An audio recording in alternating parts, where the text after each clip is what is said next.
I'ma keep it a bean. Stick to the script, every scene. This from last year, but they clean. Say to say, I'ma take something else, but it's winning team. Charlie Sheen, fam gang, the regime. I'm from Piney Green. What's good, Shellitronnn here. You can call me Shells, and I'm back again with a brand new video. And I'm gonna keep it a Bowberry biscuit. This is the moment that a lot of y'all, I guess, have been waiting on. Will Grier will be officially starting for the Carolina Panthers for the last 2 games of the season. Well, officially, it's only for this game against the Colts coming up this Sunday, but you gotta just go ahead and assume that he'll start this game and the last game, week 17 against the Saints. And there are some really big details you gotta go into looking into Will Grier finally getting some starts, finally getting some playing time. What will he look like? What will the team do? And what can you really expect from this man, Will Grier, coming into really his first time playing in the NFL? If y'all remember, this guy was a 3rd round pick. It was a 3rd round comp pick, so it was pick number 100. I think he was, a pick away from being in the 4th round. We know all that kind of works out, but fact of the matter is, he was a 3rd round pick. He went to West Virginia, 4th in the Heisman voting. Y'all all know his backstory. He's from Charlotte. We all know exactly who this guy, Will Grier, is. The preseason did not look great.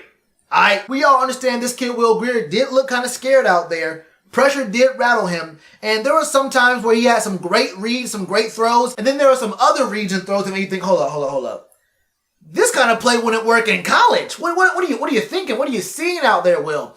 We all understand the preseason wasn't really the best look for him. And I think I've been saying it for a while now, my previous videos talking about him since before we drafted him.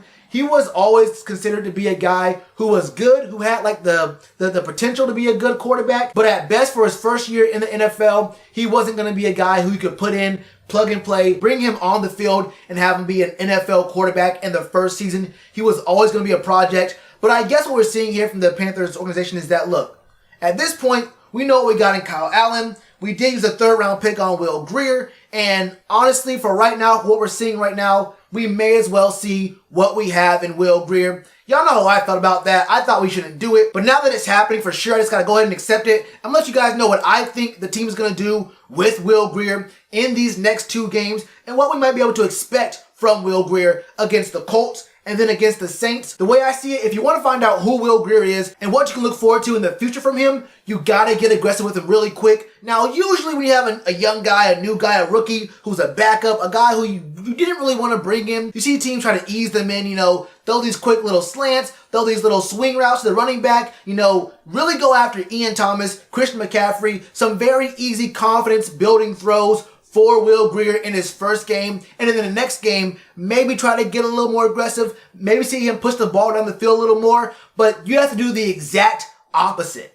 The exact opposite here for Will Grier, because this Colts team is the 8th worst pass defense in terms of pass yards per game in the league. People do get yards on them in the air, but they don't really get touchdowns necessarily. 14 games, it's actually 26 touchdowns allowed. So it's not really all that much when you think about it. 14 games, 26 passing touchdowns allowed. We know what's going on here. But this is still one of the worst pass defenses in the league. And if you want to test out what Will Grier can do, you have to test him out against a bad defense. And that's exactly what I expect Scott Turner and Perry Fewell to want to see out of Will Grier. If he has even a baseline, you have to see what he can do against a bad defense. And that's for 2 reasons. That was the first reason right there. It's a bad defense. And number 2, we're playing against the Saints in week 17, right? This is a Saints team that ain't going to be like week 17 Saints from last year when these guys were already clinched into the playoffs. They had their playoff position already set. There was no way they're going to move up or down really, whether they won or lost that game. They had nothing to play for, and they didn't really play all their starters on either side of the ball. This is a Saints team that has a lot to play for in week 17. Just to move away from this Colts game for a little bit here, there's a 4-way tie for the best record in the NFC right now at 11-3. It's the Saints, Packers, Seahawks, and Niners. Now, the Seahawks and Niners are both in the same division, so only one of those teams can actually do better than the Saints, no matter what the record is. And those 2 teams actually play each other in week 17, so we will see someone drop down out of that race. Right now, the Saints are fighting for the #1 overall seed in the league, and they're going to be going hard week 17 at a rookie quarterback who only has 1 game experience. No matter whether he does really good or really bad in this Colts game, they are going to be gunning for this young man week 17. They going hard. And it makes sense for them. You want to end the season off being aggressive, trying out new things, going for these stats and going for these highlights to have confidence moving forward into the playoffs. So if you're Sean Payton and the Saints, you're going to be wanting to go really, really hard. I don't know exactly what to expect from Will Grier and his confidence in that game. So that makes this week 16 matchup against the Colts even more important. If you're going to see anything out of Will Grier, it really has to come in this Colts game. That's what the baseline has to be. Can he play well against a bad defense? And now, if he can play good against this Saints defense week 17, that's even better, but you need to establish a baseline of talent, a baseline of expectation. And let's go ahead and speak on those expectations. I expect Will Grier to struggle early. I expect these Colts to try to bring pressure because they know and they understand their back 4 ain't really it. I expect them to try this man and see what he does under pressure, see what they can do with our O-line, because don't forget, it ain't just a new rookie quarterback back there. He's being protected by what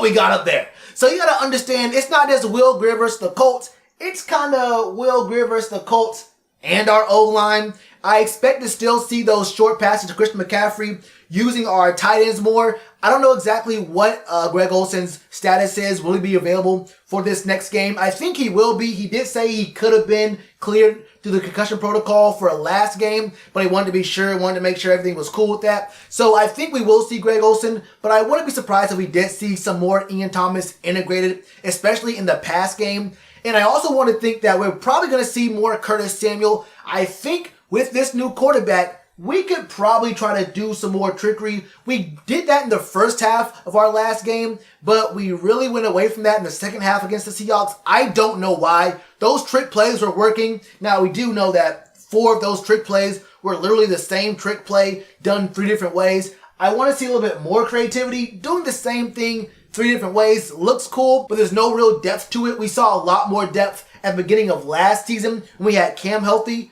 Will, look, he's a new guy. He's only just now getting these first team reps. I don't know just how much you can integrate the offense with them, and I don't know whether you can get really all that tricky with him in there. But if he's able to retain that information and be able to actually bring that to the table, have this pre-snap motion, have the defense's eyes going one way and he throws the ball the other way, that can really help out not only his stats, but his confidence moving forward, his confidence moving to the Week 17 matchup against the Saints, and into next season, where if he does play good, maybe we don't have to go into the draft and pick up another quarterback, which I know is on a lot of people's minds here. Now, like I've mentioned 18 times already, this is a bad passing defense, so let's not get too stuck on Christian McCaffrey and our tight ends.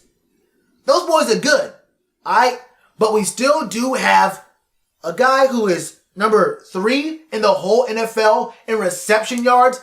I don't know if he got snubbed for the Pro Bowl vote. These boys in the NFC South, they get touchdowns, alright? This is the hardest division in the league as far as quarterback, wide receiver duos. Say what you will about Jameis Winston, but Jameis is number 2 in the league in touchdowns, and he is number 1 in the league in passing yards total. So it is what it is. He's also number 1 in interceptions, but that boy is a gunslinger. Mike Evans and Chris Godwin got to catch passes from someone, and we've seen you can't just have a below average bad quarterback throw to really good receivers and get these kind of stats. So it is what it is there. But you got DJ Moore and Curtis Samuel. I fully expect to see Curtis involved in this offense more, and not just in this trickery, this gadget, have him run the ball, hand off to him, try to force him into the scheme of the game, to the flow of the game. I expect to see Curtis used a little more often here, and I might even think that we see some of these tertiary kind of this year no-name kind of guys like Jarius Wright maybe gets more touches. We may see Chris Hogan get more touches.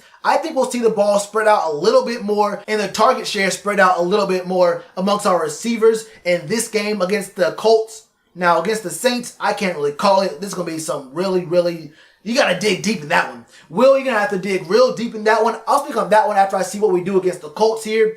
But I really do expect to see this ball spread out more. Maybe the first 2 or 3 drives, we get them comfortable. And then I want to see this man push the ball down the field. This is a bad passing defense. My 19th time saying it. If you want to find out what this kid's baseline is, you have to see what he does against bad defenses and then compare that with what he does against a very good defense and a very good team when we're definitely going to be passing that ball because we're going to be down by a lot when these Saints get... Look, we all know what's going to happen in that Saints game, but if you're down big, you can't run the ball so much and you don't want to...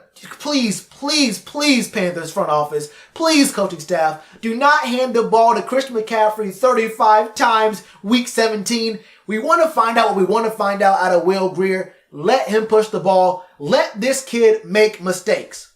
That's the biggest thing for me. If Will Grier makes mistakes, even against this bad Colts defense, if he makes mistakes, which he will, against this Saints defense, let the kid learn. We can't get on this man if he makes mistakes. If he does not look good right away, please, Panther Nation, please, fan base, please do not get on this dude like that. I think he might look good, but there's a chance that there's some things that he has to learn. It's a learning process. It's his first and second start in the NFL. He's a rookie.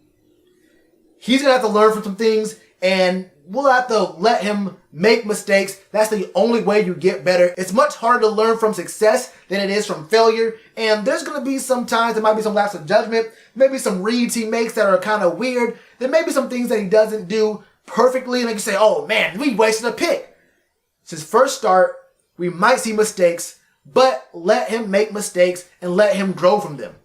That's all I got to say about this man. I have really high hopes in this Colts game, and I really want to see what he does against this Saints team that's going to be going hard week 17. My thoughts on Will Grier, man. What are your thoughts? I know y'all have a lot of thoughts on Will Grier. Some of y'all wanted to see him. Some of y'all didn't. What are your expectations? Stat predictions. What do you think the team's going to do? Will they be aggressive, or will they have one game where they, softball it in, tight ends, running backs? Don't let him push the ball up the field and then just say, hey, let him loose against the Saints and just see what you do, bro. Do what you're going to do. Just let's see it. Let's see it. Let me know all your thoughts in the comments below. And you already know to do with that like button. Cheers to you, appreciate the chance. Been told y'all I been the man. Been told y'all I had the gift. Tell a friend to tell a friend. Real ones gonna recommend. Count this as another win.